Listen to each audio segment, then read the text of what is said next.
నమస్తే అండి. అందరూ ఎలా ఉన్నారు? Welcome to my channel Anusha Vakati village vlogs. మేము భోగి, సంక్రాంతి, కనుమ ఈ పండుగలు మా పద్ధతిలో మేము ఎలా జరుపుకున్నామో మీరు ఈ వీడియోలో చూడొచ్చండి. భోగి రోజు ఉదయాన్నే 5 గంటలకి నిద్ర లేచాము. మేము 3కి 4 అలా లేద్దామంటే మళ్ళీ పిల్లలు లేచి ఏడుస్తారు అని 5కి లేచి భోగి మంటేసామండి. కానీ మా పెద్ద అబ్బాయిని లేపాము, చిన్న అబ్బాయిని లేపలేదు. ఎందుకంటే చిన్నోడికి ఏం తెలియదు కదా, ఒక లేచిన ఏడుస్తూ అంటాడని పెద్దవాడిని ఒకటే లేపి భోగి మంటేస్తున్నామండి. ఈ భోగి పండుగ గురించి నాకు తెలిసింది చెప్తానండి. ఈ భోగి అంటే దక్షిణాయనం ఆఖరి రోజండి. మనం దక్షిణాయనంలో ఎదుర్కొన్న బాధలు, కష్టాలు అన్నీ ఇలా భోగి రోజు అగ్నిదేవుడికి సమర్పించి రాబోయే ఉత్తరాయణమన్నా మాకు మంచిగా బాగుండాలి, అలాగే ఆరోగ్యం బాగుండాలని అగ్నిదేవుడిని కోరుకుంటూ ఇలా భోగి వేస్తామండి. చివరిగా మా పెద్దోడు కూడా లేచి ఇలా భోగిలో తాటాకులు వేస్తున్నాడు. మా నెల్లూరు సైడ్ అయితే భోగి అంటే తాటాకులు ఖచ్చితంగా ఉండాలండి. మేము భోగి తాటాకులతోనే వేస్తాము. ఇంకా భోగి మంటకి ఇవాళ దోమలు కూడా తక్కువగా ఉన్నాయి. ఇంకా ముగ్గు ఇలా వేసానండి. ముగ్గేసిన తర్వాత వెంటనే వర్షం పడుతుంది. అదేంటోనండి, ఇవాళ పడేది స్టార్టింగ్ అన్నా పడితే కొంచెం ముగ్గు అనేది కలర్స్ అవన్నీ తక్కువ వేసేవాళ్ళం కదా, అది పడేది మొత్తము వేసేసిన తర్వాత పడింది. కానీ ఇలా వేసానండి.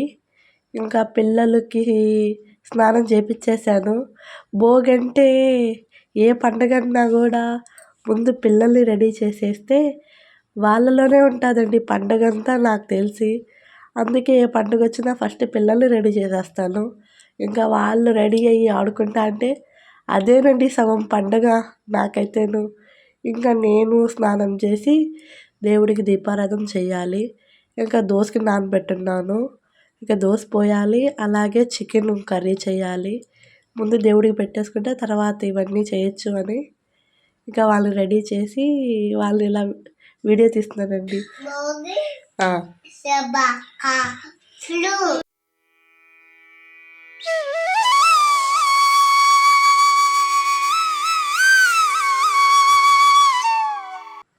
నేను టిఫిన్ తినేసరికి మధ్యాహ్నం టైం 12 అయింది. ఒకేసారి తిన్నాను అన్నమాట. అదేనండి టిఫిను ప్లస్ భోజనము. ఇంకా భోగి ఇలా జరిగిందండి. సంక్రాంతి రోజు ఉదయాన్నే లేచి ఇలా ముగ్గేస్తున్నానండి. నేను మా అత్తమ్మ వాళ్ళ ఇంటి ముందు ముగ్గేసి వచ్చి మా ఇంటి ముందు ముగ్గేస్తున్నాను. నేను మామూలుగా నైట్ టైం వేసేస్తానండి. నిన్న భోగి రోజు వర్షం పడింది కదా, ఒకవేళ నైట్ వేస్తే వర్షం పడితే ముగ్గంతా పోద్దని ఉదయం లేచి ఇలా ముగ్గేసానండి. ఎలా ఉంది, బాగుందా? ఇంకా ఇవాళ సూర్యుడికి పెట్టుకుంటానండి పెద్ద పండుగ రోజు. ఇంకా నేను స్నానం చేసి వచ్చి పొంగల్ వండుతున్నానండి. పొంగల్ వండే దబరికి ఇలా పసుపు పూసి బొట్లు పెట్టాను. ఇంకా పొంగల్ వండాలి. మామూలుగా అయితే కట్టెల పొయ్యి మీదే వండాలండి. నేను చిన్నపిల్లప్పటి నుంచి మా తాతయ్య చేసేది. మా తాతయ్య కట్టెల పొయ్యి మీదే పొంగలి వండి గుమ్మడాకులు తెచ్చి గుమ్మడాకుల్లో నైవేద్యం వేసేదండి. నాకు ఇంకా బాగా గుర్తు. సూర్య భగవానుడు నెలకొక రాశిలోకి ప్రవేశిస్తాడండి. సంక్రాంతి రోజు మకర రాశిలోకి ప్రవేశిస్తాడు. అందుకే మనం మకర సంక్రాంతి అంటాము. సంక్రాంతి రోజు నుంచి ఇంకా జూలై దాకా ఉన్న కాలాన్ని ఉత్తరాయణం అంటారు. ఉత్తరాయణం అంటే ఎక్కువ ఎండలు వచ్చే కాలం కదండి. ఈ కాలంలో ఆరోగ్యం అంతా బాగుంటుంది. అందుకే ఉత్తరాయణాన్ని మంచి కాలం అంటారు. అందులో ఉత్తరాయణం అంటే దేవతలు నిద్రలు లేచే సమయం అంట. ఉత్తరాయణం అంతా దేవతలు మేల్కొని ఉంటారంట. దక్షిణాయనం అంతా దేవతలు నిద్రపోతుంటారంట అండి. దక్షిణాయనం అంటే వర్షాకాలం, పోతే శీతాకాలం. ఈ కాలంలో ఇన్ఫెక్షన్స్ ఎక్కువగా ఉంటాయి. జలుబులు, జ్వరాలు, వైరల్ ఇన్ఫెక్షన్స్ అలా. అందుకని మేము దక్షిణాయనంలో ఎదుర్కొన్న బాధలు ఇవన్నీ తగ్గించి ఉత్తరాయణం మాకు బాగుండాలని ఇంట్లో పూజ కానీ అలాగే సూర్యదేవుడికి పెట్టుకుంటామండి.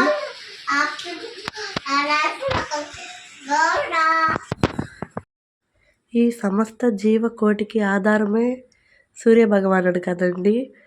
అందులో రైతులకి ధాన్యం చేతికొచ్చిన తర్వాత ఫస్ట్ బియ్యమైనా ఇలా పొంగల్ వండి సూర్యుడికి పెట్టుకుంటారు.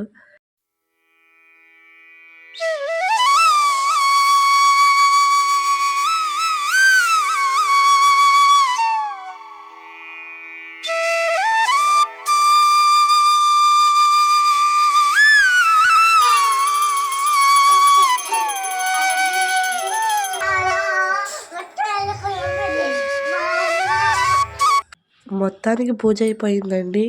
ఇంకా నేను వంట స్టార్ట్ చేశాను. మసాలాలు చేద్దామని పప్పు మిక్సీకేసి పెట్టున్నానండి. ఇంకా సాంబార్ చేశాను. అలాగే పొంగలి ఉంది. ఇవేనండి ఇంకా నైవేద్యం వేయాలి.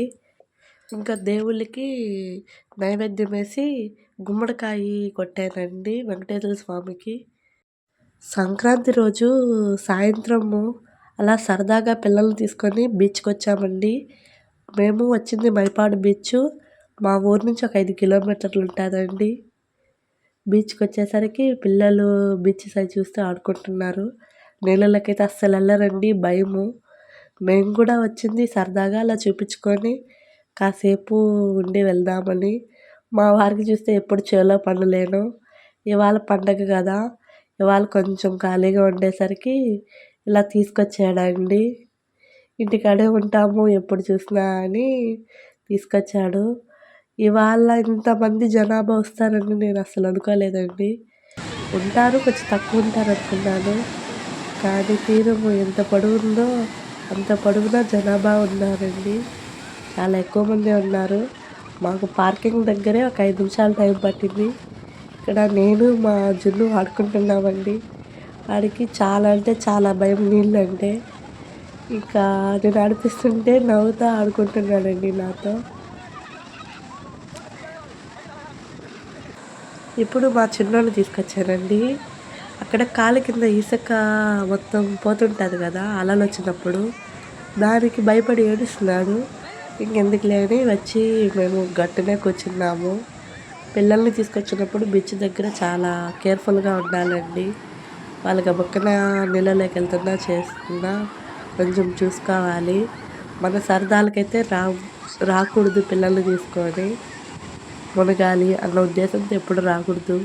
పిల్లల్ని తీసుకొని వస్తే వాళ్ళని ఆడిపించుకుంటా కూర్చోబెట్టుకొని తీసుకొచ్చుకోవాలండి జాగ్రత్తగా.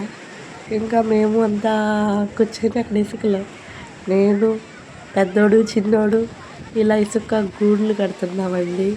మా చిన్నోడు అసలు వచ్చట్లేదు, తోసేస్తున్నాడు. నేను వాళ్ళంతా కడుతుంటే ఇక సరదాగా కాసేపు అలా టైం స్పెండ్ చేసామండి.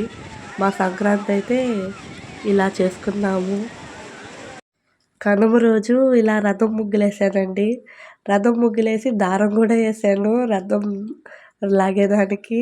మనుషులే లేరైతే అత్తమ్మ వాళ్ళ ఇంటి ముందు కూడా ఇలా వేసానండి రథం ముగ్గు. ఇవాళ 3వ పండుగ కదా, మా వారు చేలోకి వెళ్ళి మందు కొట్టాలంట. ఆ మందు భలే జిల్లగా ఉంటుందంటండి శరీరం మీద పడితే. అందుకే స్పేర్ ఎత్తుకుంటారు కదా, ఇలా వేసుకుంటే కొంచెం పడదని మా వారు ఇలా కట్ చేపించాడు నా చేతను. ఇలా వేసుకున్నానండి. ఇది కొంచెం ప్రొటెక్టివ్గా ఉంటుంది. రైతులం కాదండి, ఏదో ఒకటి ప్రత్యామ్నాయం ఆలోచించాలి ఇలా చిన్న చిన్న వాటికి. ఇంకా మా వారు చేలోకి వెళ్ళాడండి మందు కొట్టేదానికి. పిల్లల్ని ఇంకా స్నానం చేపించి వాళ్ళని రెడీ చేసేసాను. ఇంక ఇవాళ అదే చికెను, వడలు అవే కదండి ఇక చేసాను. ఇంకా మా వారు లేడు కదా పట్టుకున్న దానికి పిల్లల్ని, ఇంకా పిల్లల్ని పట్టుకుని నేనే చేసుకోవాలి పని. అందుకని ఇంకా వీడియో తీయలేదండి. మా పండుగ అయితే ఇలా జరిగింది. కనుమ రోజు సాయంత్రము మేము గాలిపటాలు ఎగరేసామండి మిద్ది మీదకెళ్ళి. ఈ సంక్రాంతి మీ జీవితంలో సంతోషాన్ని, ఆనందాన్ని నింపాలని మనస్ఫూర్తిగా కోరుకుంటున్నానండి. ఈ వీడియో ఇంతే ఫ్రెండ్స్. మా వీడియో మీకు నచ్చినట్లయితే please like, share and subscribe my channel Anusha Vakati village vlogs.